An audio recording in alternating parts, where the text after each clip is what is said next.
All right, well, welcome. We are getting into our third and final session of the Old Testament, and we are going to go right into 1 Kings, and 1 Kings leads right back to the end of 2 Samuel, where there's a lot of turmoil, there's a lot of instability in David's kingdom, and decline in both the kingdom and also in David's health and well-being. So we open up with the remainder of David's story, where he's in ill health. He's not really able to take care of himself, let alone the kingdom. And so people are clamoring, wondering, okay, when are we going to have a proper successor to the kingdom? Because we need to get back into shape. So during this time, his couriers will go and bring him this very beautiful caretaker named Abishag from Shunem. That's a town way up north. And she will be his caretaker, and meanwhile, Adonijah is going to be just waiting, clamoring, wanting to just be in David's shadow to rule his kingdom. If you remember, Absalom is dead, and so Adonijah would be the next to be crowned in succession. And because he's so impatient, he decides, you know what, the kingdom's in decline, we need someone that can really rule. So I'm going to go ahead and coordinate myself and not even, tell my dad about it. So he goes, and Joab, David's main general, he approves. He goes and helps with the coordination service, along with one of his priests named Abiathar. Will go and coordinate at En-Rogel, which is a spring outside of Jerusalem.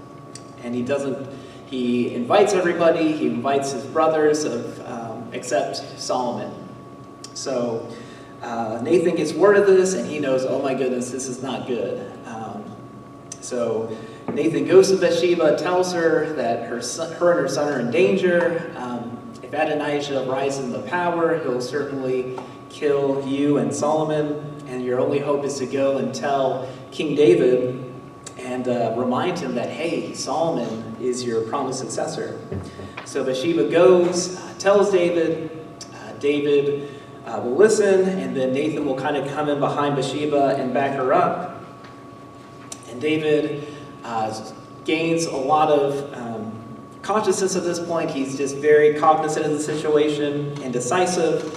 And what he does is he is like, okay, not only am I going to coronate Solomon as my successor, I'm going to do it right here, right now.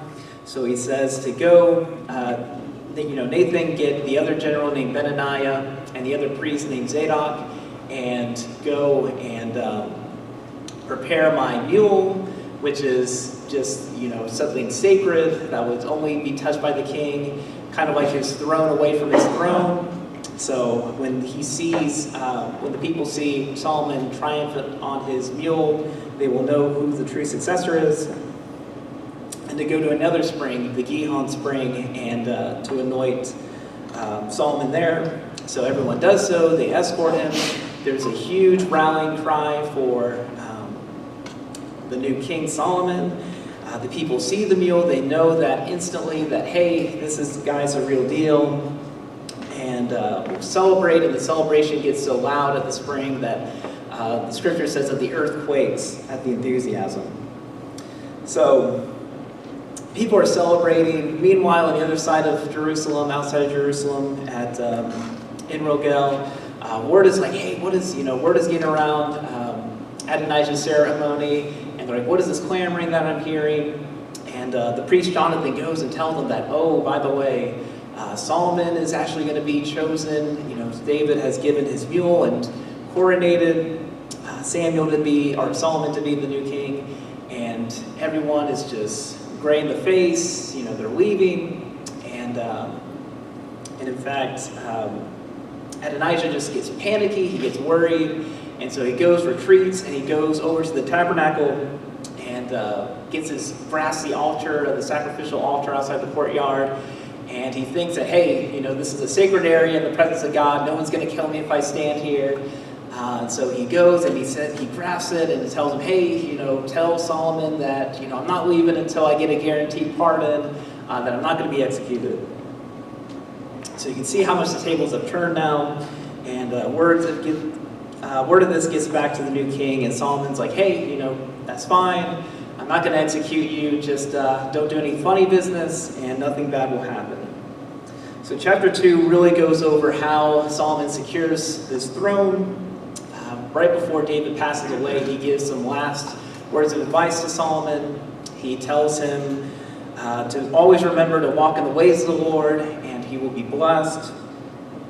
That's the big thing that he reminds him of. But also, he asks for some personal favors. So he asks him to be gracious to Barzillai. If you remember Barzillai, it will really help, by the way, if you've read 2 Samuel before reading this, because you'll see a lot of familiar characters here. But if you need a refresher, Barzillai was on the road with David whenever Absalom took over Jerusalem and he went into self-exile. Barzillai was the one that was helping providing food and nourishment while David was in Mahanaim. And so he's just really indebted to all that the old guy did for him. So he's like, hey, take care of his sons, make sure that they're taken care of. On the other hand, he's not going to forget what Joab and Shimei did. If you remember, there was a big rupture between his general Joab and David when he killed Absalom. So Absalom was killed when David specifically said not to do that, and he never ever forgave Joab for doing that. So he said, hey, deal harshly with him. And also Shimei, another character you might have forgotten about, on the road to Mahanaim when David is kind of on a walk of shame, leaving into exile. He has this heckler that just gives him a hard time, makes fun of him, taunts him. David is kind of with his head down. Abishai's like, hey, should I go kill this guy? David's like, no, I'm a defeated, person. Woe is me. And so when he comes back and he's triumphant and Absalom's dead, Shimei has a different tune. He's like, oh my goodness, I never meant any of that. Please have mercy on me. And so David's like, okay, I won't kill you. You beg for forgiveness. But that's not necessarily a guarantee of my successor. So my successor could still have some leeway with that. So David reminds Solomon of that. And a big turning point comes when Adonijah comes to Bathsheba. And because Bathsheba is a queen mother, which is a special status, basically being a very powerful position, queen mothers would actually rule instead of their son as regent if the son was too young to rule. So very powerful status, and he knows that if I talk to Bathsheba, Solomon can't deny me the request. So he goes and asks her, can I have Abishag, my father's caretaker, to be my wife? And so Bathsheba goes, tells Solomon that, and Solomon's like, are you kidding me? You might as well just tell him to give the whole kingdom. So obviously that would be kind of like what Absalom did with his concubines. It would not be a good showing for Adonijah if he did that. So now Solomon is really putting his foot down, and he's making a lot of decrees, and he's taking care of business to secure the throne. And so he does the following decrees. First of all, Adonijah, he's executed, so he's dead. Benaniah kills him.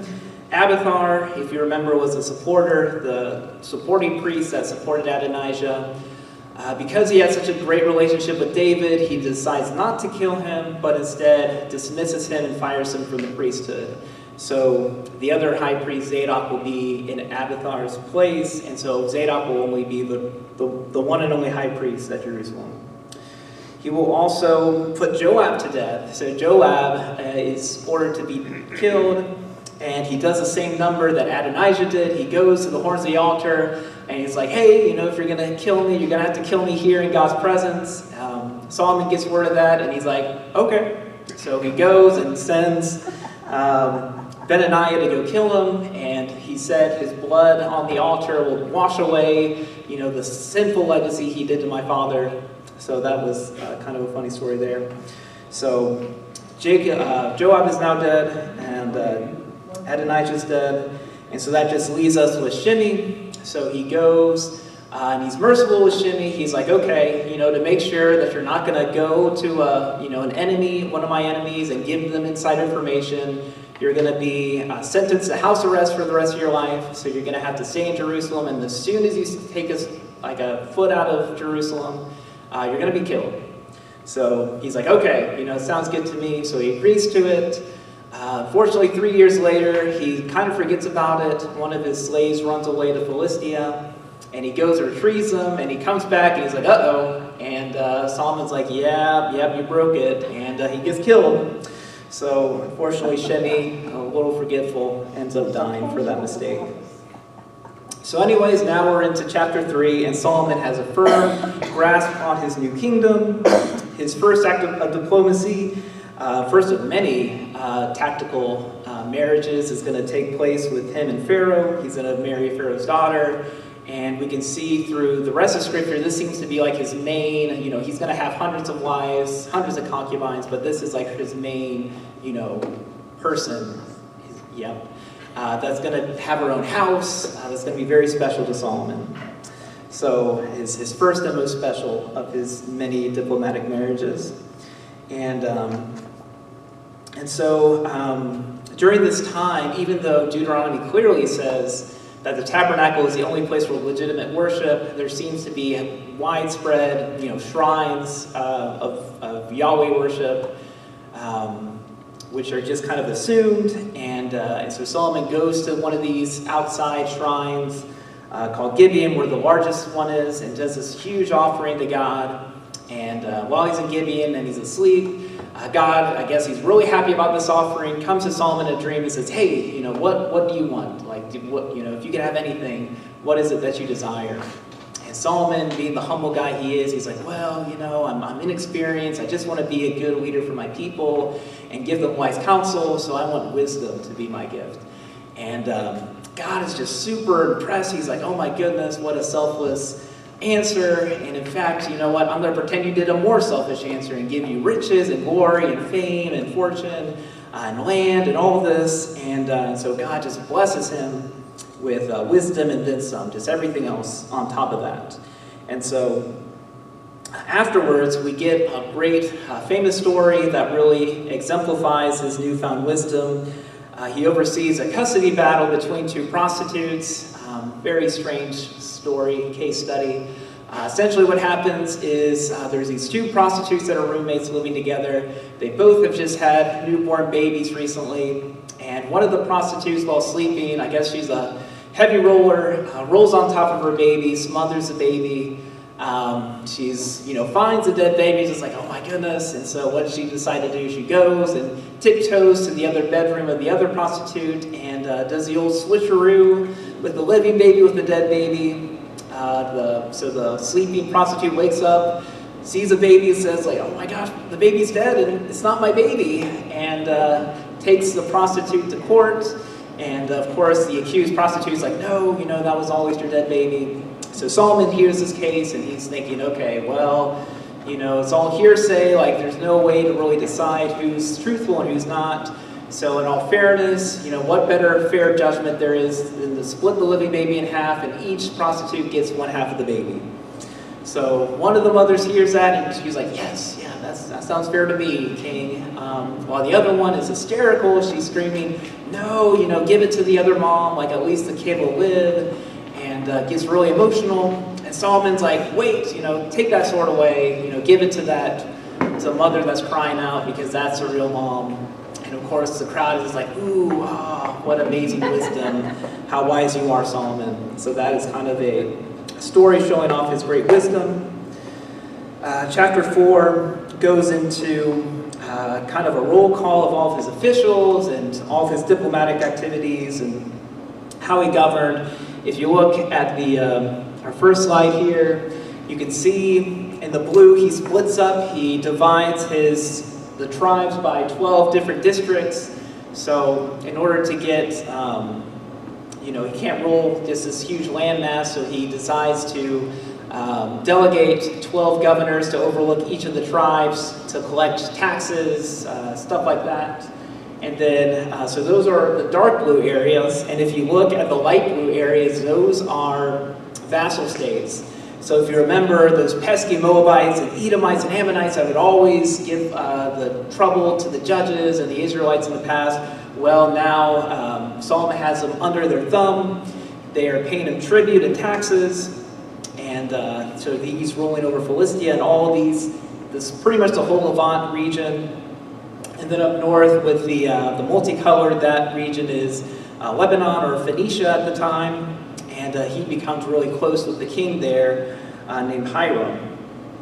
So speaking of Phoenicia and Hiram, Solomon has no enemies, he's subjugated his neighbors, and he's like, well, what a great time to do domestic projects and building projects. So what does he do? He goes and he first fulfills what was promised to David, which was to make a house, a proper house for God, because if you remember, the tabernacle was basically a big old tent. That was where the presence of God dwelt, which wasn't really fanciful for the God of Yahweh. So he's going to pull out the stops, really have a nice, proper, permanent residence for God in this glorious, splendid temple. So he goes to his friend Hiram, who is also close allies with his father David, and he says, hey, can I get some of your famous, your luscious cedars of Lebanon, and so I can build this temple for God, and obviously his royal palace and everything like that. So Hiram, of course, agrees and celebrates, and again, everyone like Hiram is just such a big fan of Solomon. And so what does he do? He gets this huge labor force. They cut down a lot of trees. They have to float all the lumber out from the coast of Tyre, get it to Joppa, which is on the coast in Israel, and then from there take that lumber and take it to Jerusalem a few miles away. So you can imagine this is quite an undertaking, quite a labor force is required to do all of this. So what does Solomon do? He appoints Adoram, or Adoniram, whatever name you choose. He has two different names. But to oversee this government-mandated labor force of 30,000 men. So they're put under corvée. So corvée is a new vocab word that you might not have heard of, but basically it's government-sponsored labor for taxation purposes. So instead of paying taxes, or as part of paying taxes, you're mandated by the government to do labor. Just how government mandates military service, or in this case, it's government service. So he gets these 30,000 people to do this operation. And spoiler alert, a lot of people aren't happy about this labor, which will be a problem later on. But anyways, let's get to the good stuff, which is, of course, the glorious splendor of the temple. So chapter 6 and 7, we see just this gorgeous blueprints for this gorgeous temple. And you can see on this map how it looked like. You'll see a lot of familiar aspects. If you remember from the tabernacle, you still have this outside court. And in the center, you have the bronze sacrificial altar with the laver to wash things. And then, of course, when you get inside the temple, instead of the holy place where the bread display and the incense altar was, you get this grand decorated hallway called the Great Hall. And then, of course, at the very end of it, you get to the Holy of Holies, where the Ark of the Covenant is. That is only gone in once a year during Yom Kippur, the Day of Atonement, where the high priest will expiate the sins of the nation. So it's just a massive upgrade from the tabernacle that we see here. And then a project that even takes longer. So this takes about 7 years to make. This project takes about 13 years. So it's kind of in the paradigm of the royal palace, but really it's more of like a palace complex. So it's almost like a little government district within Jerusalem where all these buildings are being made as part of the palace. So the main part of this complex is going to be what Scripture calls the Lebanon Forest House. I don't know why it got that name, but that's its name. But you can think of it kind of like the Capitol, kind of like the capital of the city, like the Capitol building, where you would have a public area for discourse and everything like that. And so that was what the House of Lebanon was for. So you'd have, treasuries displayed for the public to see the lavishness of the glory of Israel. Next to it, you would have these pillars, kind of like a hallway of pillars, called a portico.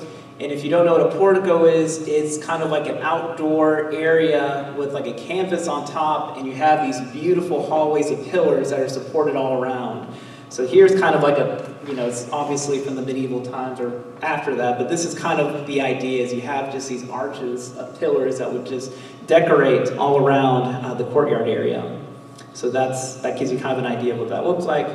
So you have it there. Next to it, you have the Hall of Thrones, which is a nice outdoor main judgment area where Solomon would decree judgments in different cases.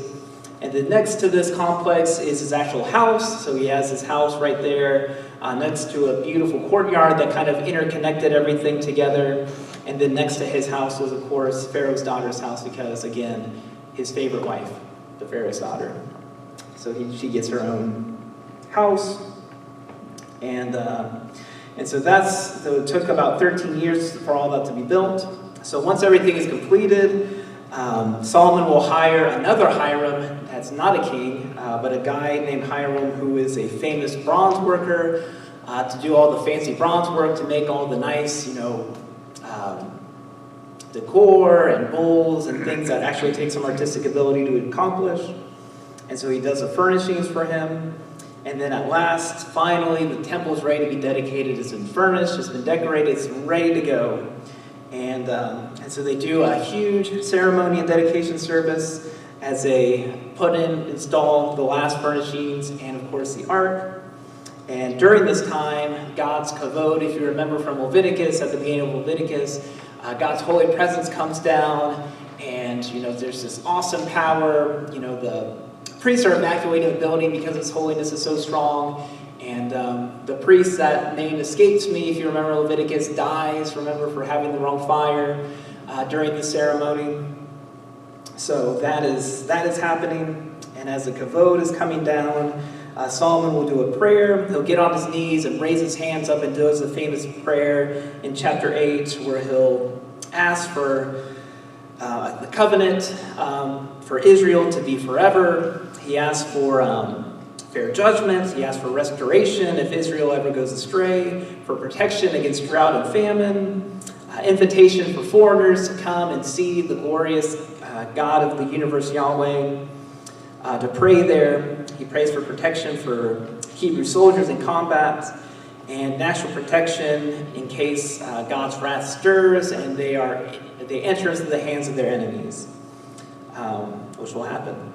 So after these prayers, Solomon will rise on his knees and does a last blessing, and then they have just this festive mass sacrifice that in fact gets so large that they can't even put all the sacrifices in the bronze altar. They have to use the entire courtyard to slaughter all the animals, and it just leads to this 2 whole weeks of festivities like none before that time.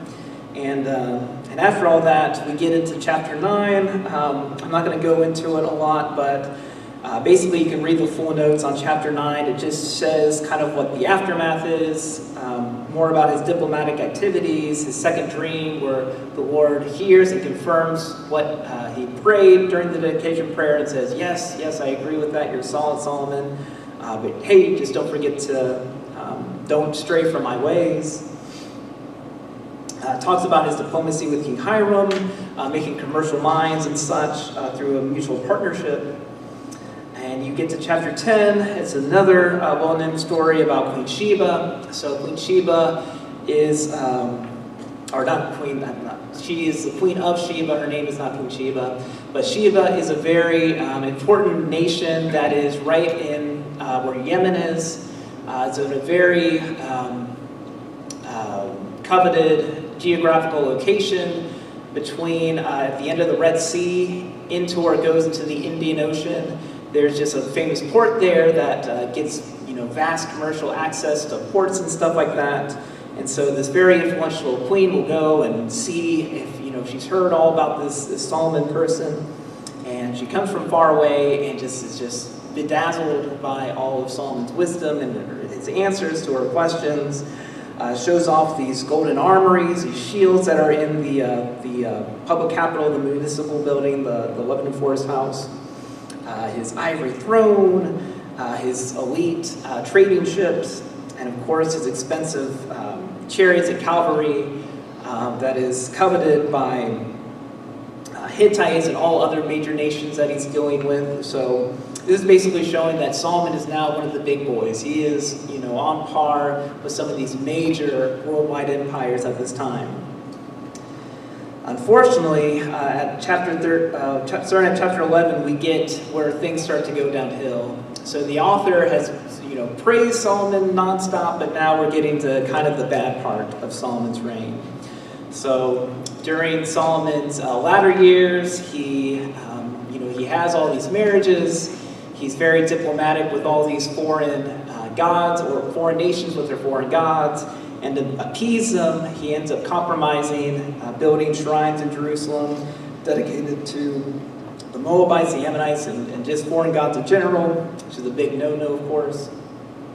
And because of this, the Lord will appear to Solomon a third time to tell him that he's punished, that his kingdom will be torn from him. He's been disqualified in a similar fashion than Saul, but because the Lord loved David so much, he's like, okay, we're gonna leave, Judah to you. You're still gonna have Judah, but everything else, I'm ripping it apart, just like I did Saul. And he'll rise up these three adversaries against Solomon. So the first two aren't really mentioned, but the last one is a huge deal. Jeroboam is going to be a very big adversary. But the first two, the first one being Hadad. So apparently during David's campaign in Edom, which is not mentioned in the Bible elsewhere, wasn't mentioned in 2 Samuel, but anyways, he's in a military campaign in Edom that's not mentioned. And while Joab is presumptuously getting bodies, dead Israelite soldiers out and getting them to a proper burial place, apparently instead he's going out and assassinating male-born children and men over a 6-month period, just assassinating the men of Moab, or Edom. And during that time, Hadad, who is one of the royal lineage, escapes, flees to Egypt, befriends a pharaoh there, and after he hears that David and the enemy Joab has died, he goes and returns and will become a big thorn in the southeastern border of Solomon's kingdom. And on the other hand, Rezin, the next one, is going to be a pain in the northeast, so the southeast and now the northeast border where Syria is. If you remember King Hadadezer from 2 Kings 8, we get a summary of David's conquest of that region. But apparently Rezin was survived by that army. At some point, David destroyed it, but Rezin and some of the remnant leftover army will come together, rebuild it, and make a new capital of Damascus. And will make a huge, formidable enemy for Solomon, and not only Solomon, but the successors of Israel really going to have a hard time with Damascus, as we'll see when we get into the latter half of 1 Kings. Now, last is Jeroboam, and so unlike the first two, he's actually an Israelite himself from the tribe of Ephraim, the northern tribe. So Solomon sees this really great, capable, hardworking young man and hires him to be over the labor force for his tribe, the Ephraimites.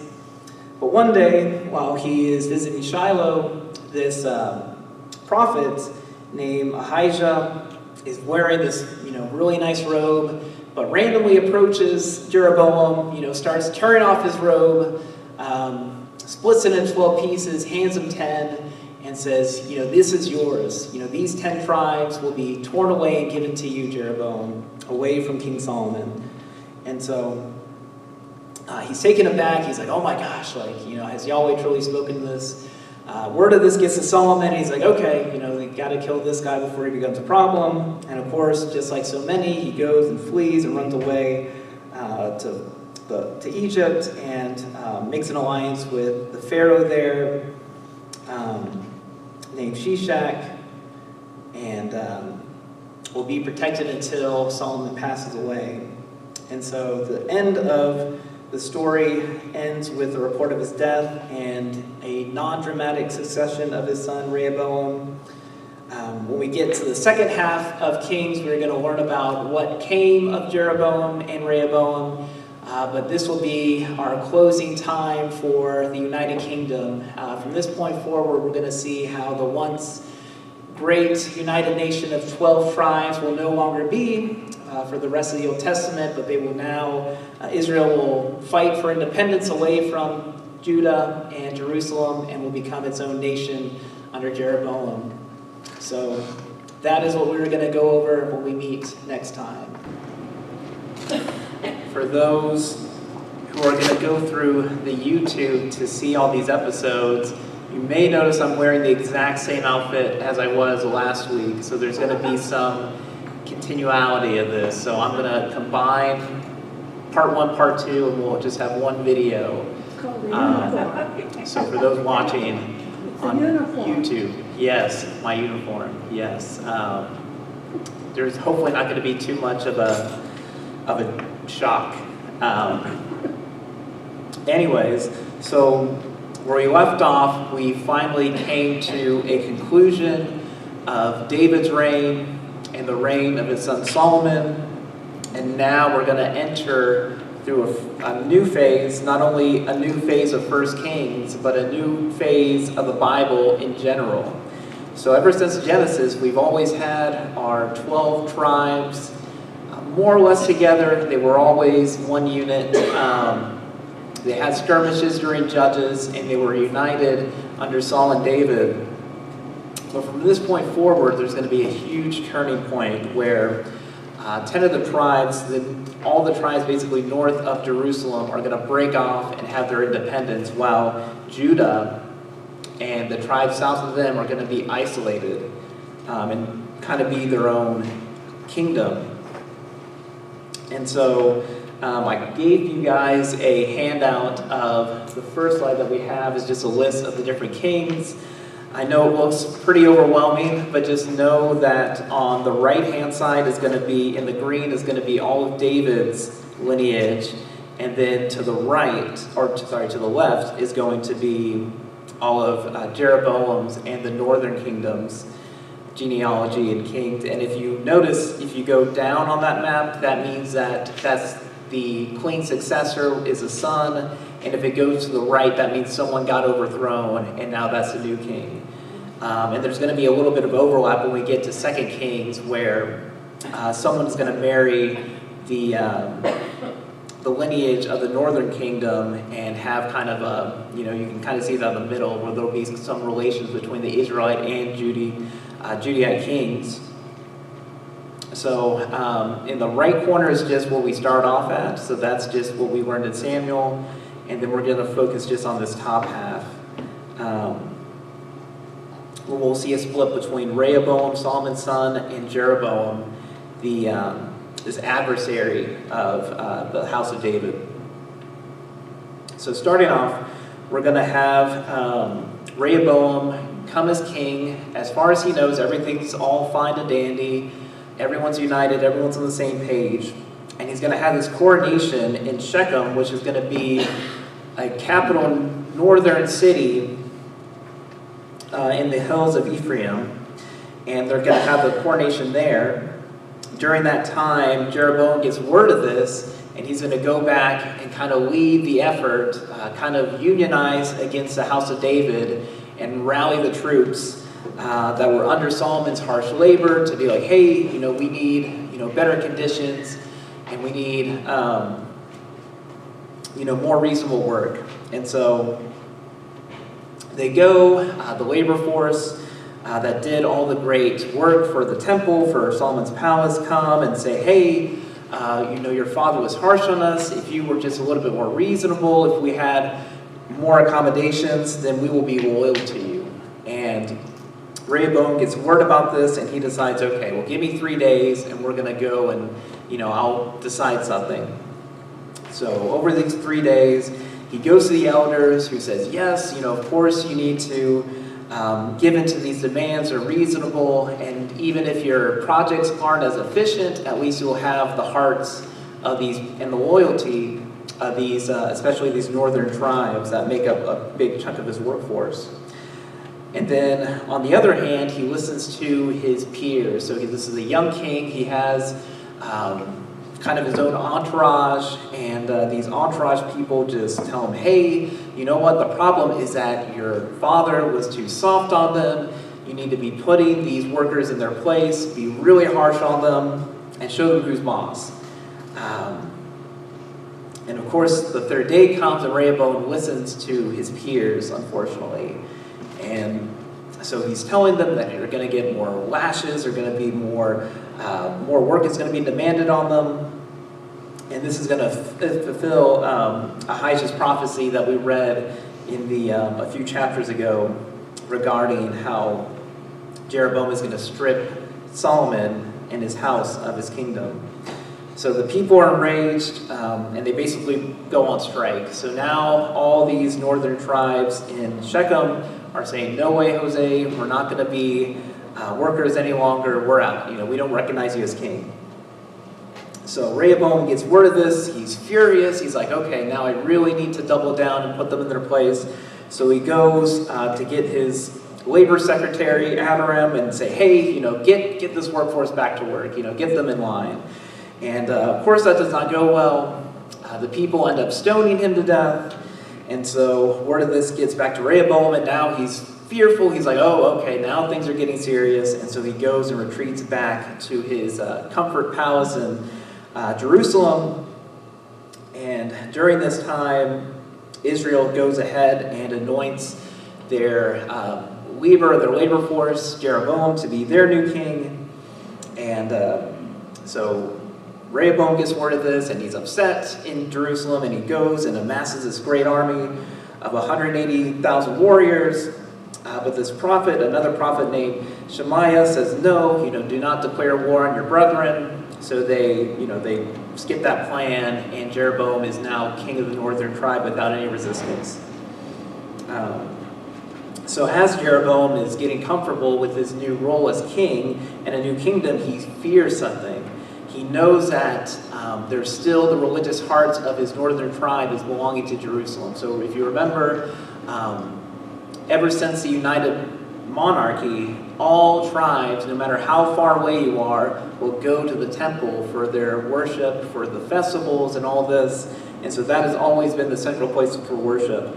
And Jeroboam fears that over time they're going to start to bring back loyalty to the house of David, and that cannot be tolerated. So he goes to his advisors, and they decide to say, hey, we're going to make the following reforms. We're going to have our own religious capital. We're going to put one south in Bethel, and for the convenience of the northern tribes, we'll have one in the north in Dan, and they will be shrines with these two calves that will be worshipped, which, as we know from Exodus, that always goes well, right?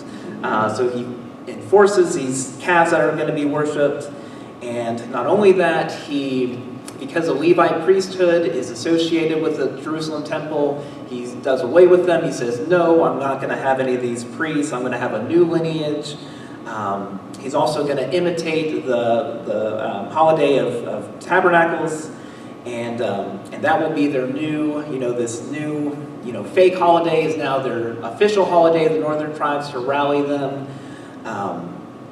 And so these are going to have better control of his people if his loyalty are going to be to these two capitals rather than Jerusalem. So Jeroboam will go to Bethel to dedicate this new shrine and have feasts, and similar to what Solomon had when the temple was inaugurated, and is going to have this very special burnt offering presented to him. But during the festivities, this man of God, this prophet that's not named anything other than the man of God, is kind of a heckler. He goes and he says, he's loyal to Yahweh, and says, no, curse these altars, these false gods. One day a son of David will destroy all of this. Of course, alluding to Josiah, which we're going to learn about way, way later. So Jeroboam hears this. He's like, no, this is, we can't have this interruption. So he goes and stretches his arm and points out where the prophet is to go and seize him and arrest him. But strangely, his finger just can't come back. It's stuck and stiff. And so he gets worried, and he's like, help me. And so he tries to get the man of God to help him. So the man of God prays over him, and his arm is released. And so he goes, and instead of being mad at him, he goes and befriends him and says, hey, well, we have festivities here. Do you want gifts? Do you want to come back to my home to feed, to get some refreshments? And the man of God is like, no, I came here from Judah to warn you about this. And, an angel told him to not even dine with these, northern traitors to Yahweh, and to return to this different road. So that's what this prophet does. And so on his way back, another prophet who's in Bethel is curious about it. He hears about this commotion, and he's like, oh man, I need to talk to this person. So he goes, meets him on the road, and again, he's unnamed. We just know him as the old prophet. The old prophet comes up to him and says, hey, dine at my house. Let me learn more about what you're teaching. And he said, no. God told me to go back to Judah. And the old prophet, kind of tricks him. He says, oh, well, an angel told me you need to come and dine with me. And so he lies to him because an angel really didn't do that, but he is tricked. And so he does go and dine with them. And unfortunate for the man of God, he ends up being killed because of this. So God punishes him, sends these lions on the road when he gets out of the house, and he dies on the road back to Judah. The old prophet then strangely goes and retrieves his body, gets his son to bury him in Bethel, and says to his sons, bury me with this prophet, because everything he says about this calamity that's going to come to the northern kingdom is all going to come true. So a very strange side story that we had there. Continuing with the main story. So after this incident, Jeroboam, one of Jeroboam's sons named Abijah, will get gravely ill. And so he gets his wife to go in disguise and find Ahijah, that same prophet we met earlier that told him he was going to be this great ruler of the 10 tribes, to go and maybe he knows an answer to why his son is suffering. So long story short, she goes and meets him, and she just gets a mouthful. So Ahijah's like, not only is your son going to die the moment you get back to your home, but what Jeroboam has done is like the worst possible thing. When I prophesied to him the first time, I told him he could be great like David, follow his laws, and he's done like worse than Solomon, worse than Rehoboam, just worst thing he could have done imaginable, making these shrines instead of a temple for Yahweh. So he is just enraged. God is going to say that his house is going to be utterly annihilated. It's going to be swept away like dung. His dynasty will completely be wiped away. And the one son that dies is going to be the best fate to expect from the rest of his sons. So, the wife is like hearing this. She's like, oh, okay. You can only imagine being the bearer of bad news when she comes back on top of her son dying. So she goes back, passes everything, and of course everything Ahijah says comes true. However, later on, Jeroboam will pass in peace. None of his calamities are going to come in his lifetime. But his son Ahab will encounter his calamities, and we're going to learn a little bit later about what comes of that. When we also get the first citation that the author really draws upon for the genealogy in these kings. It's called the Kingdom of the Annals of both Judah and Israel. So this is a major source. Of course, this is lost to time, but this is just an interesting source where a lot of information and tedious records were kept of these kings that the original audience could go back as a reference to. Moving on, so now we're going to flip back to Rehoboam. Rehoboam's reign, of course, is not completely positive. He does compromise a little bit and sets up these high places for those outside of Jerusalem to worship Yahweh, which is a no-no according to the book of Deuteronomy. Also, the Pharaoh Shishak, if you remember him, he was the Pharaoh that gave shelter to Jeroboam. He comes and he raids Jerusalem. He raids the royal treasury and gets a lot of the treasures that Solomon kept in possession of, which had to be replaced. And then we also get a nice little summary at the end of chapter 14 and learn about how Abijam is going to take his place. Okay, so we're moving. Now his son Abijam is taking over. he is probably the shortest, summary that you can imagine.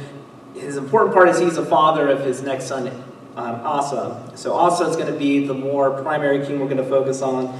And Asa gets the first pleasing assessment ever since Solomon. So he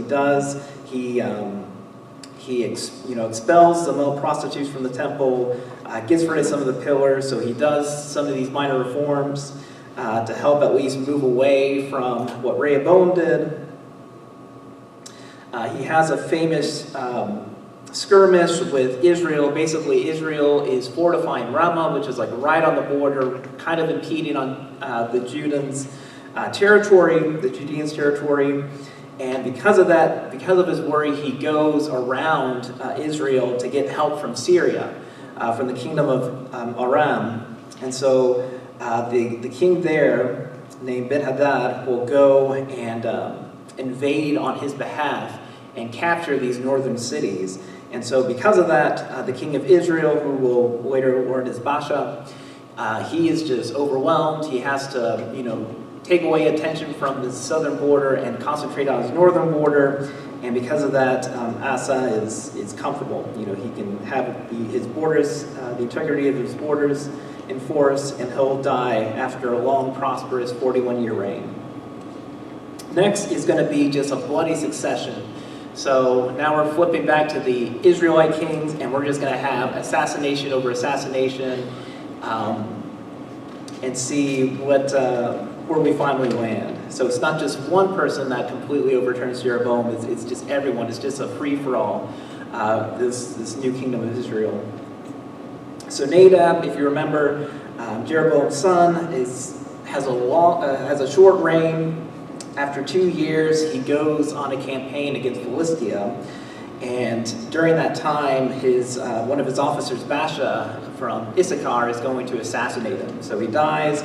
He takes over, he completely kills all of his sons and secures his throne, and he moves the Israelite capital from Shechem to Tisra, closer to Issachar.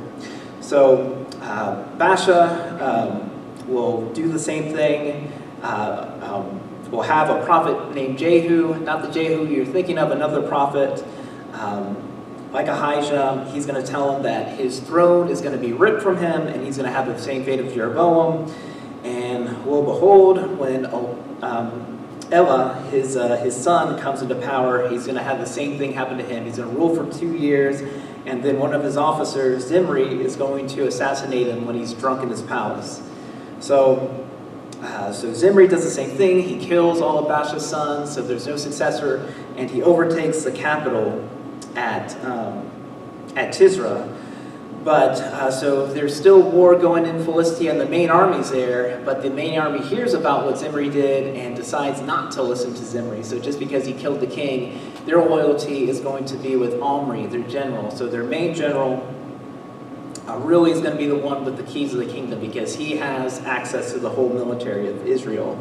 So because of that, he goes to the capital, storms it, and Zimri, seeing that there's no hope, kills himself in kind of a bitter way. He's like, okay, if I can't have this palace, no one's going to have this palace. So he kills himself by setting the palace on fire within it and dies.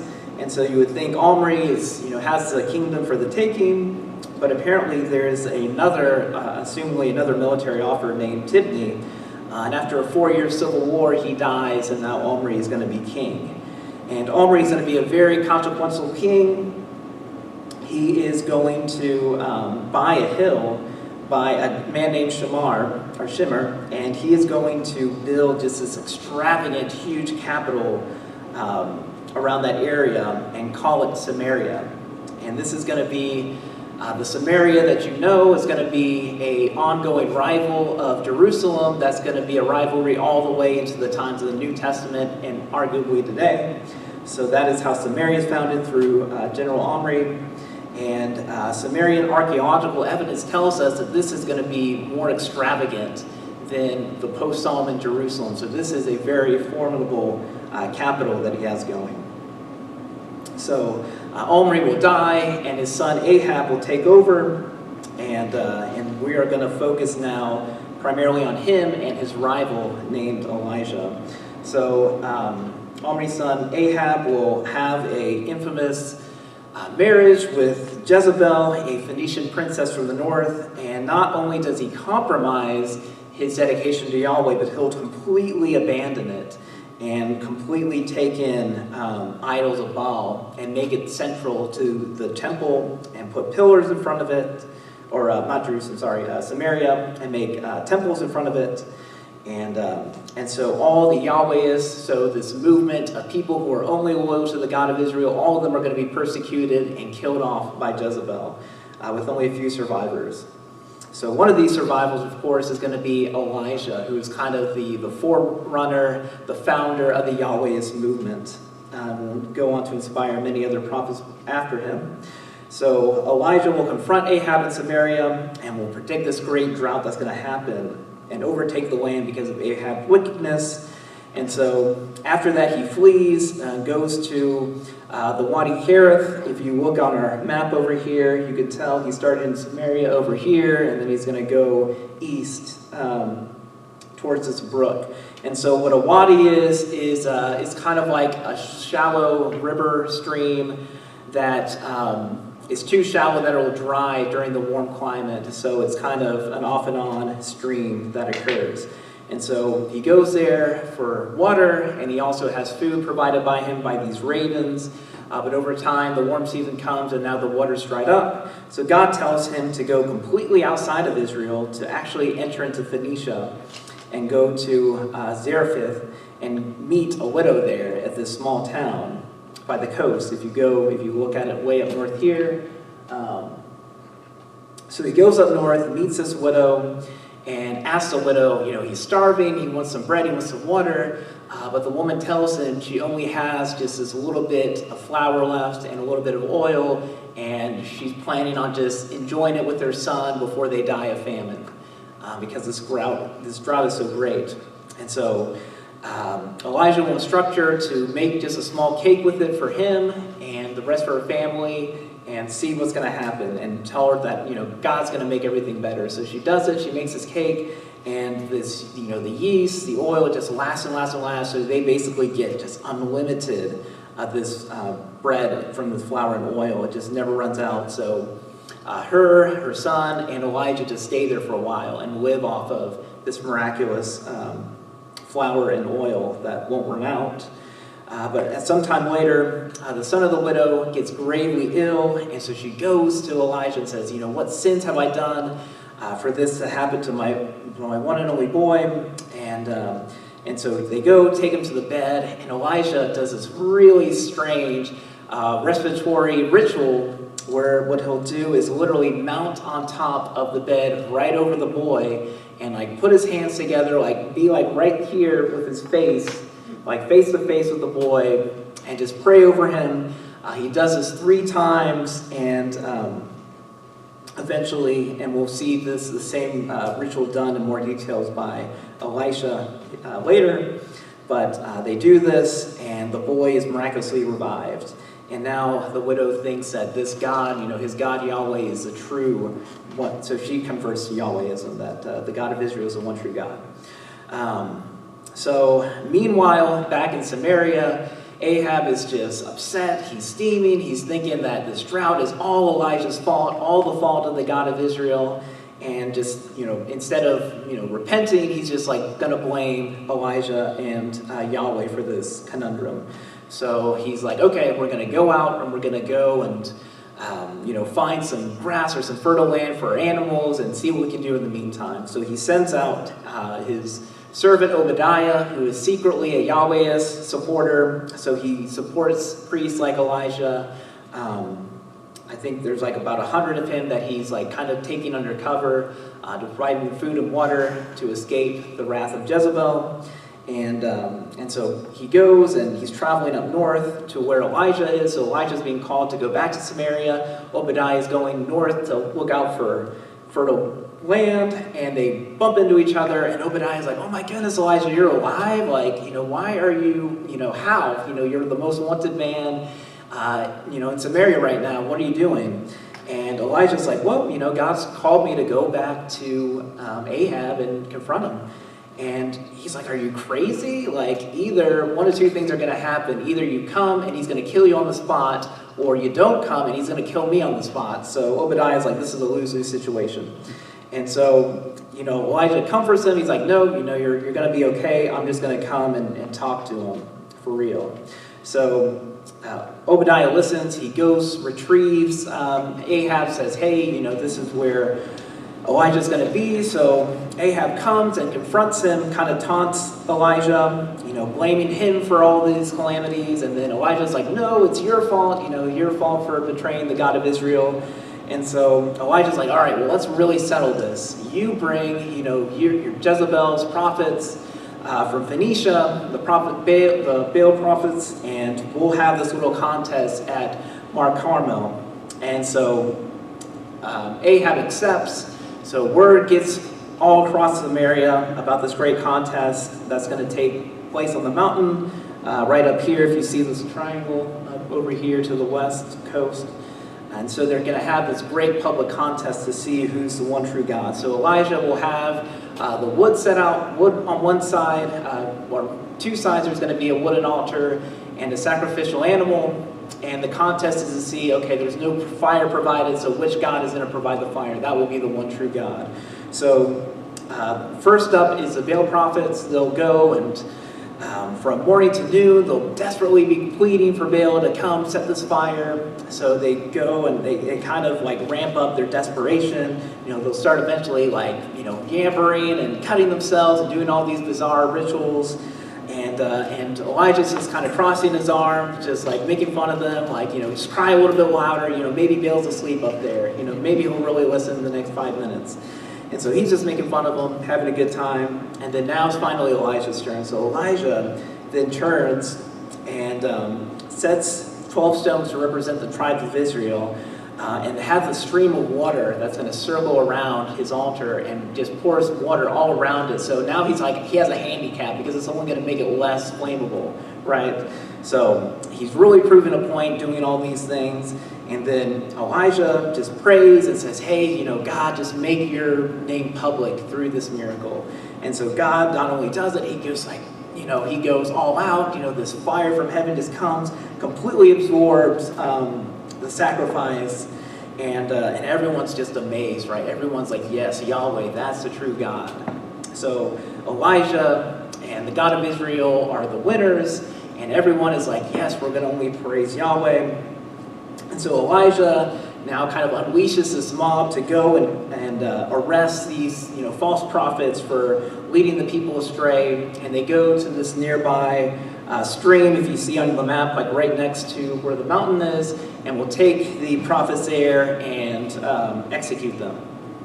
So Ahab is going away and obviously not going to tell the good news to Jezebel that she lost and her prophets are now dead. And while he's leaving, Elijah's like, well, go and celebrate and feast while you're there because God is now going to provide rain after this. And so after looking, back and forth with the servant, they finally see the small cloud, and then all this rain starts pouring down. So anyway, Ahab is going to reach Jezebel, tell her everything. Obviously, she's furious, and now they're really going to go after Elijah to be killed. So Elijah is just really fearful. He's going from Bathsheba through the wilderness until he kind of goes all the way down, until an angel visits him, gives him a strength that gives him like the supernatural ability to go without food and water for 40 days and 40 nights and walk all the way down south to Mount Horeb or Mount Sinai. So the same mountain that God met with Moses, now Elijah's going to meet God there. So Elijah goes to sleep there, and God tells him to climb up to the very top of the mountain where he's going to pass by him. So, God goes into a theophany like we talked about in Exodus, where his presence is just, stirring this chaos. But of course, it's not in the earthquake, it's not in the fire, it's in what? That still, quiet voice where God reveals himself. And so after all this, God goes, he goes back to the foot of the mountain, and God will give him these 3 tasks to do. He is to anoint Hazael as king of Aram, Jehu as king of Israel, and anoint Elisha as his successor. And these 3 assignments are going to be important for later because Elijah is only going to fulfill that 3rd assignment. The other 2 is going to fall on Elisha, and we're going to see how that turns out when we get to 2 Kings. So he goes to a village that's pretty close to Gilgal, where Elisha is. He goes and, he just kind of walks up to him and just throws his mantle. So a mantle is kind of like an old-fashioned hoodie. You have like this cape, usually with a hood in it, and he just throws it on top of Elisha, and he's just, he knows what's up. He knows that he's been chosen. He says goodbye to his mom and dad, and they kind of throw kind of a goodbye feast and sacrifice. And then after that, he leaves with Elijah to go live a life as Elijah's sidekick.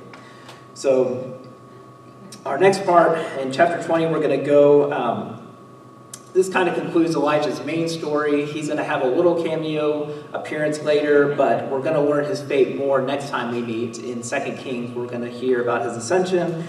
But for now, the main focus is going to be on Ahab for the rest of 1 Kings. So Ben-Hadad is going to be the king of Aram, is making this huge coalition of 32 other kings, and they're just going to completely steamroll over Samaria. So they're just going to go all out, wipe Ahab's kingdom from the face of the earth.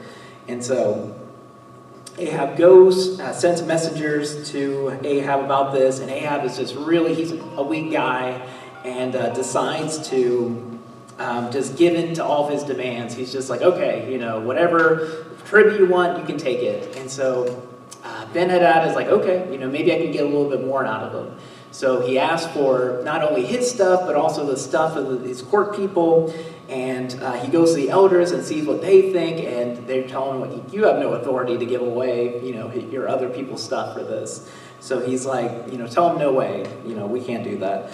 So again, Ahab, being very weak-willed, that we'll learn, says go, and he grovels to him and says, no, please don't kill us, but we can't fulfill that order for you.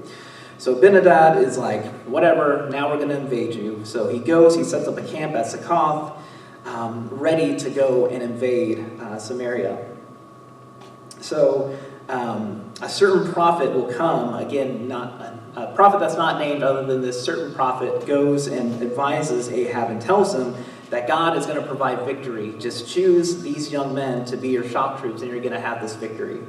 So Ahab is, he's drunk, he's like celebrating, he knows this battle's already won, but his army goes and just approaches like 7,000 people, that'll get the job done. So he goes with this army to defeat Samaria, but Ahab does what the prophet said and had these shock troop, and then they are utterly defeated. So Ahab is like, so Ben-Hadad is like, oh my goodness, like I did not see that coming. So his advisors are like, oh, maybe, this God is, a God of the mountains. Maybe we need to, maybe we should, use the plains or whatever instead of the mountains to have a more beneficial battle. So he's like, okay. So he goes to a place called Aphek, and so this flat land, he's like, okay, now we're really going to win this battle. And so they have a second battle there, and the Israelites are encamped, encircled by Ben-Hadad's army, but again, they defeat him, showing that, God is not just, one geographic, he's the God of everything. So they engage, there's just a great slaughter of Ben-Hadad's army, and Ben-Hadad is forced to rip up his clothes, wear the sackcloth, and basically beg for peace terms for Ahab. So Ahab, instead of killing him right then and there, he's just like, okay, well let's make this treaty. So he draws up a treaty, basically getting his old land back that he took over from, if you remember, from Bathsheba. Those 10 towns that he got captured, he's going to take that back, and then he's going to open up trade markets and have kind of mutual partnership with Ben-Hadad. And so God does not like this, so he sends this prophet, and it's a really funny story. So one of the Yahweh's disciples goes to another one and says, hit me. And the guy's like, no. And he's like, no, because you did that, you're going to get killed. So that prophet gets killed. And so he goes to another disciple. He's like, hit me. And he's like, oh, okay. Smacks him. And so he gets smacked. And so now this disciple is disguised, and he's pretending to be this wounded soldier from this bruise that he has. And he goes up to Ahab and tells him kind of this made-up story of, saying that he had a prisoner that he was in charge of, and the general's going to kill him because he lost him. Like, how, what should I do? And so, and King Ahab's like, well, your deal is sealed. Like, you got to pay the piper. And so he turns around, undisguises himself and says, oh, surprise, that is you. The prisoner was Benadad, and you let him go. You didn't have the authority to let him go because God, that was God's victory. So he's like, oh my goodness, these Yahwehs. And so he goes back sad and retreats back to Samaria. So chapter 21 is kind of a short story about Naboth vineyard, a famous story many of you may be familiar with. So we interrupt the war to hear about just how terrible and awful Jezebel and Ahab is, if you already didn't like them enough. So Samaria is like right on the border of the Jezreel Valley, and there's this beautiful vineyard right next to his palace that this guy named Naboth has, and Ahab is just coveting this place. He's like, oh, let me go buy it. So he goes and says, hey, I'm going to buy this at an extravagant rate and, give you a whole new one. And Naboth is like, no, I would love to, but, God has given this to my fathers, and so it's not really my authority to give up this land. And so, of course, Ahab does what he does best, sulks and goes back home sad. And so as he's going back home, he tattles on Jezebel, how mean Naboth was for not letting him buy his vineyard. And so Jezebel's like, man up, be a king, I'll settle this. So she basically writes in Ahab's authority this letter to have this rigged trial against Ahab, basically to get these two false witnesses to say that he blasphemed against God and that he should be stoned to death. So she does it, and lo and behold, Naboth, this innocent man, is stoned to death. And so the Lord informs Elijah of that, and he's just like, okay, that is not good. So Elijah goes back to Ahab and says, this is an innocent man that you killed, and his blood that sported, in the palace of Samaria, that's going to be your blood and Jezebel's blood. And the dogs are going to lick it off, and, prostitutes will bathe in it, that sort of thing. And so, he's going to meet the same destruction as Jeroboam. So Ahab is like tearing his clothes up. He's like, no, if you haven't told already, this is a really whiny king, really weak king. So he whines, he humbles himself before God, and God is like, okay, you know what, you did humble yourself, you're not going to be the one suffering this terrible fate, but your son is. So now we're at the final chapter, the Battle of Ramoth-Gilead. If you remember one of the, from Judges, this is one of the refugee sites that God was given, God gave to the Israelites. So this is going to be a major battle between him and Ben-Hadad. He goes and partners up with Jehoshaphat and gets an alliance with Judah to take back Ramoth-Gilead, back from the possession from from Damascus, those evil people. And so he decides to. He's like, yeah, your army's my army. Let's go do this. But one thing before we go, let's double check with the prophets to see if this is going to be good. And so he goes. He gathers all these yes men, and they're like, oh yes, of course, King. This is going to be great. This is going to be fantastic. And so of course that goes well. And then Jehoshaphat's like, well, isn't there like one more? Let's go see this one more guy. And he's like, oh, that's Micaiah. So this is another prophet, Micaiah. And he's just like, oh no, that guy, he never prophesies anything good about me. Do we really need to get him out? So they go, they're like, all right, guys, bring Micaiah up. So he goes, and at first he's like, oh no, yeah, you're going to get victory. You're going to be totally fine. And he's like, oh, are you serious? Look, tell us a real prophecy. We know you never give us good news. And so he gives him kind of the real deal, and he kind of had this vision where, God sends out this false spirit that volunteers to go and trick all the other prophets, so the other prophets aren't necessarily, yes men, but that God had kind of told them and deceived them that this is going to be a great victory for them. So Micaiah just says this whole deal, and of course, what does Ahab does? He goes and gets him arrested, and so he's like, all right, get him, and he's going to have like a little food, and when I get back from my victory, we're going to have a talk with him.